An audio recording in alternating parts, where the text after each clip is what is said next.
Hey everyone, how's it going? Welcome back to Podio Commentary. Today we're going to be talking about weapons. This is a new movie that just came out. I just saw it last night. I wanted to talk about it. There's a lot there to discuss about this film. Everyone's kind of talking about what's going on with weapons. So obviously, on the deep dive Podio Commentary show today, we're going to be diving into Zach Cregger's second horror film, and a movie that has kind of taken a lot of the late summer box office by storm, as well as a lot of the online commentary. And I got to say, it's a very compelling thriller that is more closely aligned, I would argue, with Denis Villeneuve's Prisoner than a lot of other films, and which is really funny because actually that was kind of the vibe that they were going for. And as I was watching the movie, I went like, this kind of feels like Prisoners a little bit. And then you come to find out like, oh, that was a huge inspiration, especially for where they filmed the movie, which was in Georgia. And that to me is kind of interesting how the Hollywood DNA works. How when you watch something, you become inspired by it, and then you want to use that inspiration for your own project, right? It's iteration after iteration after iteration. And this movie is another one of those kind of examples, right? It's a very well-crafted story, but it does have some downsides to it. And the downsides are in my opinion, how the narration takes place, because there's a lot in the movie that you can tell they're just trying to fill for time. And that's probably Weapon's biggest downfall, is that it's the stuff that they show you is interesting. It's compelling. You want to kind of see more. You do want to follow more in the footsteps of these characters, but it still all kind of points to the same direction. And that can lead for a little bit of a muddled narrative, but we'll dive into that. And in no way am I crapping on this movie. I think it was wonderful. I think it was lived up to the hype. I had a lot of fun with it. It definitely went in different directions than I thought it was going to go. But, but it's not like a perfect film. It's hard for movies to be perfect. But look, before we dive into my thoughts on the film, let's kind of talk about the history of this movie. Okay, let's talk about the history of this movie, because it does have a very deep rooted connection to something personal for Zach Cregger, and even myself. As a person who's a big fan of the Whitest Kids You Know, that comedy troupe that had a show on IFC from 2007 to 2012. So back in 4 years ago, Trevor Moore, who I think was one of the funniest guys ever working in Hollywood, sadly passed away. He tripped and fell and died. And one of his best friends, probably his best friend, was Zach Cregger, who had worked with him on The Whitest Kids You Know, had worked with him on Miss March, that movie that ultimately tanked the Fox Atomic brand.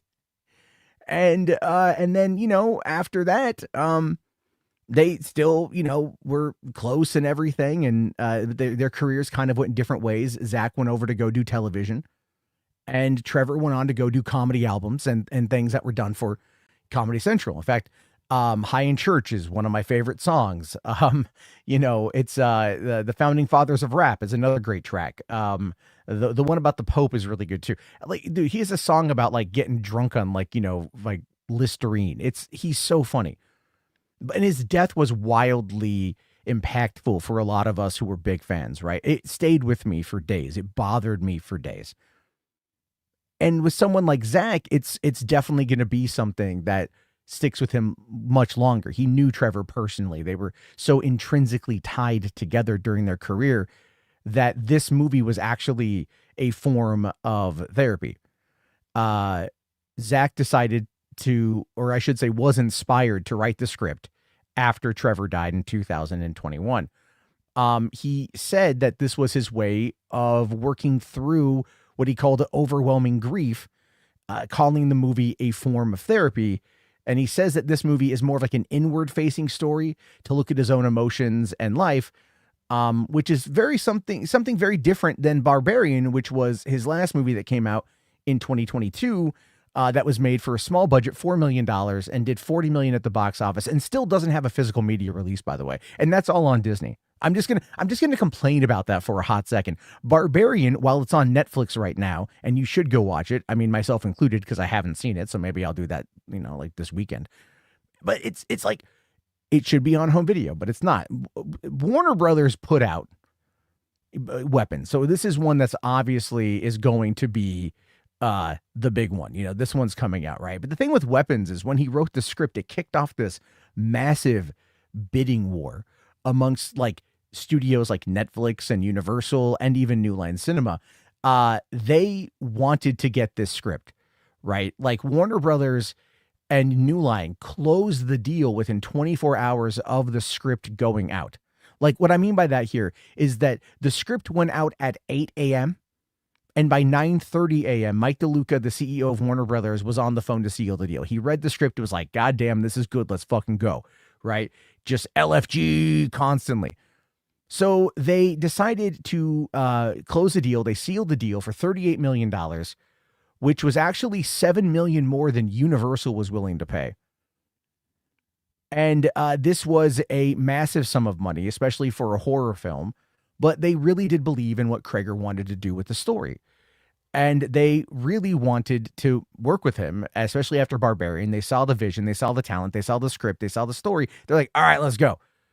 And they even gave him a $10 million upfront fee and gave him basically final cut.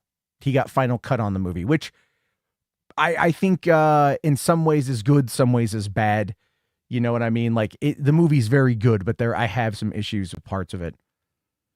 But then they went to go film the movie, and then you get the 2023 writer's strike and actor's strike, which caused delays as well as casting changes. In fact, Pedro Pascal was going to be playing the Josh Brolin role, Archer Groff in the film. And because of the strikes, he had to step out, as well as Brian Tyree Henry. And so they had to go back and basically recast everybody. But they were able to get Josh Brolin, Julia Garner, Alden Ehrenreich, and Benedict Wong. And also, like the kind of the key player of the whole thing, Aunt Gladys herself, Amy Madigan, who was cast late in the process, and basically, according to Zach here, saved the movie. And you know what? I'm going to agree. Amy Madigan as Aunt Gladys is a character that like is haunting and frightening and diabolical. And I mean, the best way to describe her is that she's a parasite, which is kind of like what the theme of the movie is. If you notice, like parasites pop up quite often in the background of the movie, couple different scenes. Like, honestly, it was kind of like a bit on the nose, like in the classroom. And by the way, there's spoilers in the classroom. You see that the word parasite is written on the whiteboard. And I'm like, why is that there? Right. That should be there because of, like obviously that's going to be a topic. And then later on with Benedict Wong and his husband, and they're watching a documentary about the cordyceps virus, which infects ants and then does all that stuff, which is also, by the way, the same thing that The Last of Us is based on, which I thought was kind of funny. Because The Last of Us is a show at HBO, which is Warner Brothers, and this is a movie also about cordyceps virus to an extent. It's a theme, but it's over there at Warner Brothers as well. It seems to be like, a zombie virus is effectively what it's trying to argue. And that kind of, that kind of makes it work, I guess. And so, the story is set in Pennsylvania, Maybrook, Pennsylvania, and they wanted to film in Pennsylvania. This is what Zach Cregger wanted to do. Initially, he wanted to film there. But his production designer was like, no, look, man, you love the movie Prisoners. You love that movie. You love that vibe, that feel. Well, Atlanta can do that. Around Atlanta can do that. And so he's like, all right, yeah, I love Prisoners, so let's do it. And they also wanted to make it feel like just a normal as possible town, right? A town that felt safe, a town that felt familiar. So like when the horror began, what you're looking at is a situation where it's like, this can happen anywhere sort of thing, right? It's not meant to happen here, and that's oftentimes how horror is largely portrayed, right? Horror is designed to take place in places that are meant to feel safe, therefore upsetting the balance of life and making those kind of things horrific. And yeah, like I've got, a child in first grade. I've got a child in second grade. These are third grade kids that go missing. Right. But it is a fear. What would you do if your child goes missing? Which is one of the reasons why this movie is very much DNA like genetically linked to the movie Prisoners, which is all about a child that goes missing and then the fight to find that child. Here is 17 children go missing and the fight to find what happened, all while dealing with a cast of characters that are all somehow, finding themselves, I guess you could say, to the same place at the same time. It does feel a little on the nose at times, to be fair, but it is what it is. Now, a major part of this process was kind of like work for Zach Cregger. Apparently, he worked with David Fincher. So he's inspired by Denis Villeneuve doing, Prisoners. And that was, I forget the cinematographer for Prisoners, but that it's a good guy. It's the guy who did Skyfall. Why am I blanking on his name right now? But, and then Fincher is, again, according to Tarantino just the other day, Fincher is like the greatest director working outside of Tarantino. Like they're both the top right now. And so they wanted to get these two together. And really what it was is they looked at films like Zodiac and Gone Girl with like a ton of ideas and constructive thoughts on everything from editing to how to use the camera. And this actually is like how they were able to make this investment have like a seasoned look for a person who's only on their second feature film, right? And this is one of the key reasons why when you are looking at movies and when you're creating, it is good to have your inspirations, but it's also good to speak with the people that do it, to learn from them, and this turned into a bit of a mentorship for Cregger to work with David Fincher. And it really does. It does come through. Like, again, this movie feels like it is, a Denis Villeneuve movie. And then now that I think more about it, yeah, it does also feel like a bit of a Fincher film. The way that they shot using cooler tones to give you that particular aesthetic, the way that the camera was moved in certain areas and this, the way that it was cut together and the music and everything else. It felt really, really, really good. And that's one of the reasons why it moves as fast as it does, because you don't really know, for one, where the story is going. You think you have an idea, right? You think, but then the story kind of jumps around from character to character to character. And that's where I think it's one of its biggest strengths, but also one of its like weakest aspects. Because when you're watching this movie, right, you think to yourself like, okay, like this is a story about 17 missing kids and everyone is furious. Everyone is upset. They want to know what happens. It's been like 2 months. There's been no movement. Cops have nothing, which makes very little sense considering the fact that they have all the Ring cameras and they weren't able to trace all the kids back to one particular location. And this is why I feel if they were going to do what they did with this movie would have maybe been potentially better if they would have set it in like the 1990s or set it in the 1980s. And I know that's like one of those aesthetics that's like kind of been overplayed, but the reason why is more about the concept, because look, like Zach Cregger and myself are what you would call Zennials. Okay, we had an analog childhood, but a digital adolescence. So if you're setting this movie around a time period where they're going to have Ring cameras and that plays a big part in the whole story, then it's likely that a lot of people are going to have Ring cameras, and it's likely that a lot of people are going to be able to then share that footage, and then they will be able to track the kids back to where they went, And so that's kind of what I feel maybe was a bit of a kind of we need to get from point A to point B sort of situation. And the way Josh Brolin's character figures out like the general idea of where everything is, I think was really interesting. When he goes into the investigative part of the movie during his character arc, it gets to be really fascinating because you do see like his particular viewpoint on things. And I like the fact that he's actually the one that painted Witch on the side of her car and like never seemed to give a shit that he did it. Even when the two of them kind of like become allies towards the end of the film, like he never acknowledges that he did it. I mean, granted, the movie never comes out and says that he did it, but we also pretty much know that he did do it. And I find that to be kind of funny, like how Josh Brolin's character is portrayed in the movie, because he is a dick. Like there's not really, I'm not going to lie here, there's not really any likable character in the movie, with the exception of like Benedict Wong, right? Like, because he was a nice, well-meaning man. But other than that, you've got, Julia, the main character. All right. And she is an alcoholic. She has she's very narcissistic, tries to make everything about her, oversteps boundaries, doesn't listen to authority, was fired from her last job for being too, I guess, hands-on or too involved with students. And then here she does the exact same thing while being told not to do it. She then hooks up with Alden Ehrenreich's character, Paul, and she does that, by luring him out to a bar, knowing that he is on the program, knowing that he was an alcoholic, knowing that he has a girlfriend. But then he also says oh, my girlfriend and I, we're not really together right now. And so then the two of them hook up. And then it's you find out, no, he was with his girlfriend. She was out of town. And then that girlfriend also is the daughter of the chief of police who he works for. And they're also trying to have a baby. And he cheated on her.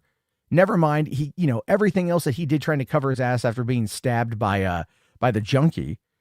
Was it James? I think his name was, right? It's all of these things are just kind of these characters are not good characters. These feel like characters from a Tarantino movie or a Fincher film, to be fair, and then you get again, you get the junkie who is out there just trying to get a fix. And he is then trying to do everything else on just do what junkies do. And we get the story, then he gets to the house and that's kind of how they uncover it. And it's just the movie again, it just, the only real good character is and not even good character. I mean, he's compelled, but Alex, the kid, the kid is probably the best character in this movie on just on a moral perspective.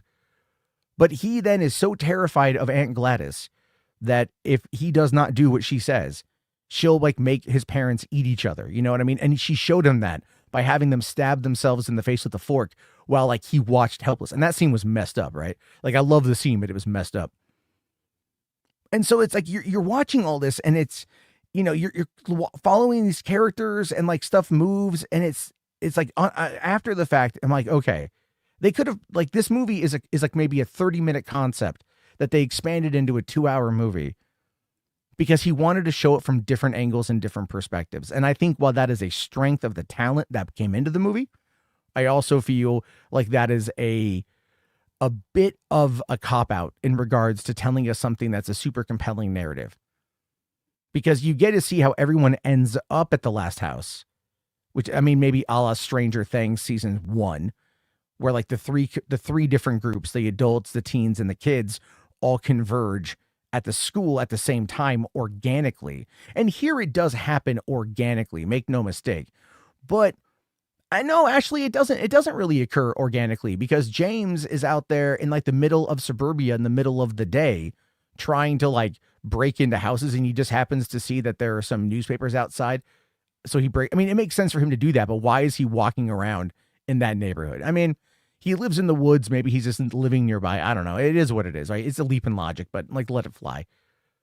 And, when he gets in there and he sees the kids and whatever, but he's high on meth and everything else. And so he's just unreliable, but we know what he saw, but then he tries to get greedy about it. And he ends up, getting with, it's just, that part kind of frustrated me, because it was everything was vignettes leading to this overarching finale. But I will say, the fact that Aunt Gladys was basically Baba Yaga, I thought that was pretty cool. The fact that she was basically Baba Yaga, I thought was interesting, right? Because you're what is she doing? So she's terminally ill. She goes to live with Alex and his family. She's the aunt, and then she ends up compelling the parents, turns them into zombies. But they have to still live. So Alex has to feed them chicken noodle soup. I'm assuming cold chicken noodle soup, because he's only a kid. And then he has to do that for all the other kids in the basement, all 17 kids in the basement, while acting like he doesn't know what's going on, while pretending he doesn't know what's going on. And that is really good of a child actor to be able to convey that. I mean, I don't think every kid would be able to do it. He was scared. That's his motivation, become compliant. But like this went on for months and months and months and months and months. And I feel like the emotional fragility of a child would crack under some pressure. And that kind of is what he did at the end of the movie, right? Like he activated the parents when they were in like zombie mode, because Gladys tells him like to not cross the salt, because that was a booby trap device. Whoever crosses the salt becomes then the target of the zombies, which is just like really interesting. But at the same time, the lack of explanation for like who and what Gladys is, I think does kind of diminish what we get to see. I know we shouldn't rely entirely on like over sharing on the narrative, right? Some things can be left open to interpretation. Some things can be left open to the audience to figure out, obviously. But I feel like when you have a character that's a witch, and you have a character that is able to compel people in the way that she does, I think giving us some information about her would be interesting. Now, I thought I read something about them potentially wanting to do a prequel with Aunt Gladys. I mean, that could be interesting, but I don't quite know if you could do a prequel with her and have it be the same kind of impact, because we already know who she is, what she is, and of course, how she dies, which was awesome.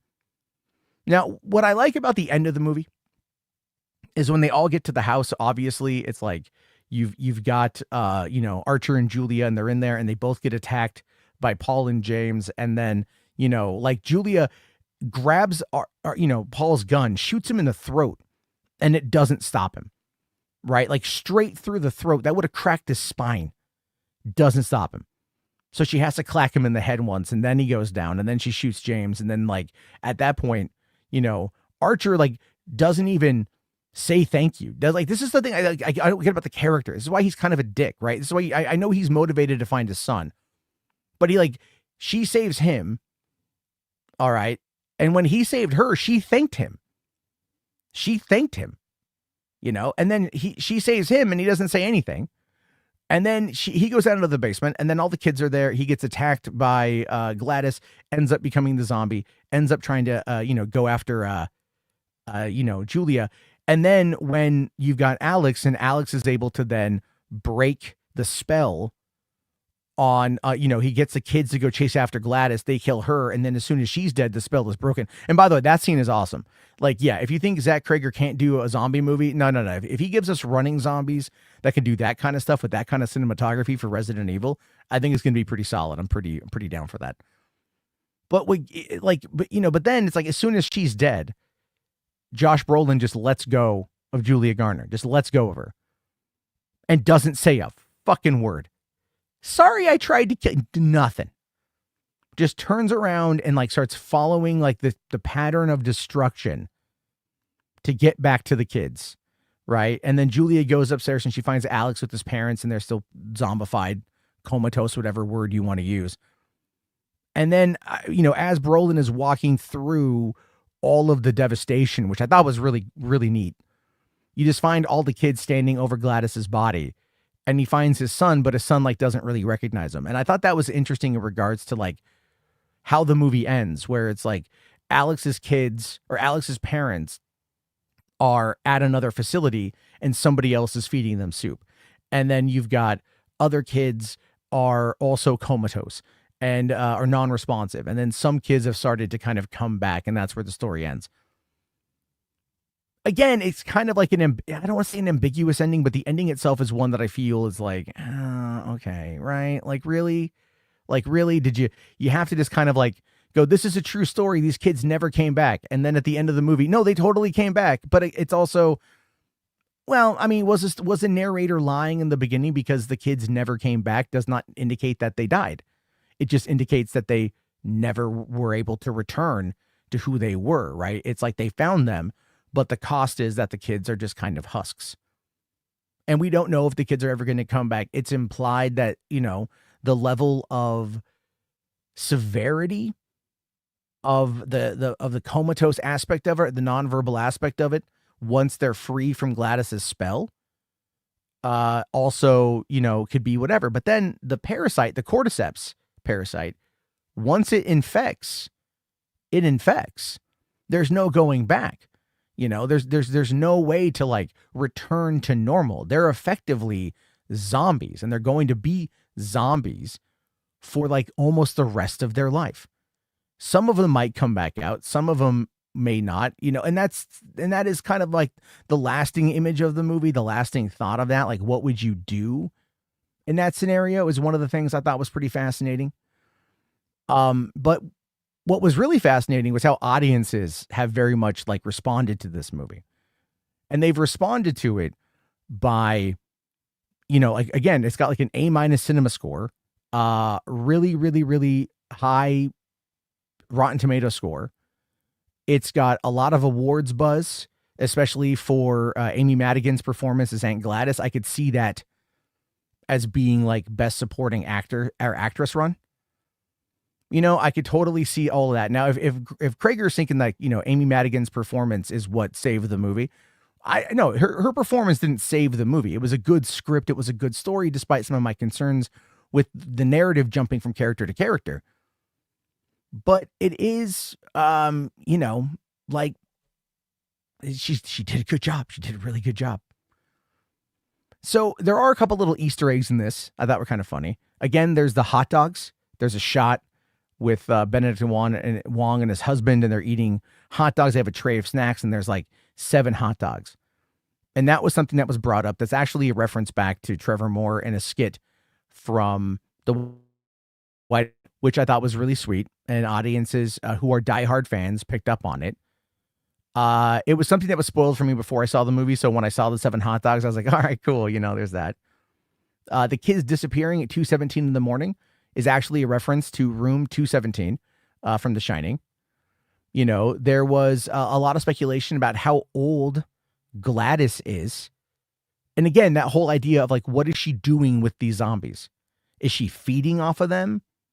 Right? Is she trying to get better by feeding off of them? How is she feeding off of them? Is she stealing their life force? How is she stealing their life force? I get so many questions. But the biggest one is that when she says that Alex's parents are ill with consumption, and Benedict Wong kind of laughs and he's all like, well, that's an old word, like I thought it just meant tuberculosis. And that's like an old timey word from the 1800s. So there's the idea there that she has been alive for a very, very, very long time. And that she feeds on the souls or the life force, the essence of people as a way to stay alive. But then she did contract some kind of terminal disease. And that's why she had to come. There's, I know obviously the idea there is, don't do it, right?